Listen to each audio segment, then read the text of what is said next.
1 year का work permit मिला है या उससे कम का मिला है, तो वो आपका जो वर्क परमिट है वो बढ़ा दिया जाएगा। वर्क परमिट का इश्यू डेट जो है वो आपको आगे कर दिया जाएगा, मतलब मैक्सिमम ऑफ 1 ईयर, 1 साल से ज़्यादा का कर दिया जाएगा। तो आई होप ये नया रूल जो है आप समझ गए होंगे। Obligation to submit the contract. Employer will be required to submit a copy of the employment or civil law contract signed with the foreign worker into the electronic system before the employment begins.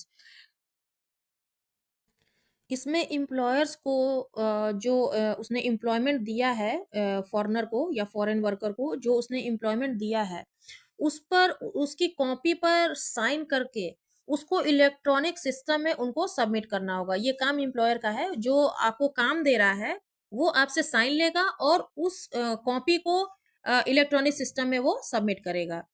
और next है आपका work permits for new entities. Work permit for new entities में क्या दिया गया? For newly established companies work permit for a foreigner will be issued for 1 year if the company has been operating for less than 1 year।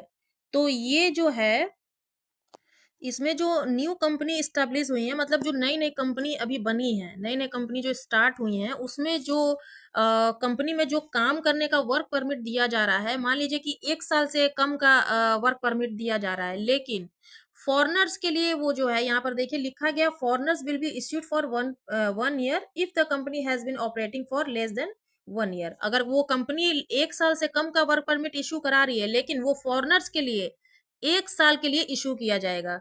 आप लोग इसको ध्यान से समझिएगा। अगर आपको 1 साल के लिए कोई नई कंपनी हायर कर रही है, तो 1 साल से कम का अगर वर्क परमिट है, लेकिन आपको वो 1 साल का वर्क परमिट दिया जाएगा। नेक्स्ट है reasons for refusal to issue work permits. तो इसका मतलब है कि रिफ्यूजल जो आपको आ रहा है, वर्क परमिट इश्यू होने के बाद जो आपका रिफ्यूजल आ रहा है, उसका कारण क्या है?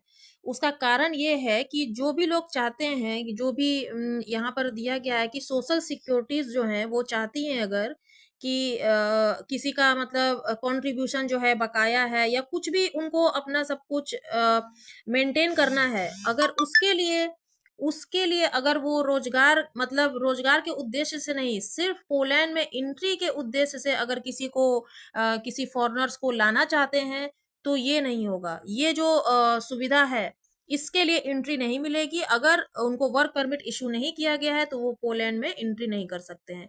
यहाँ पर देखिए दिया गया है कंट्रीब्यूशन, और if the sole purpose of the application is to facilitate the foreigner's entry into Poland without genuine employment intention. मतलब कि आपको वर्क परमिट उसके लिए इशू नहीं किया जाएगा कि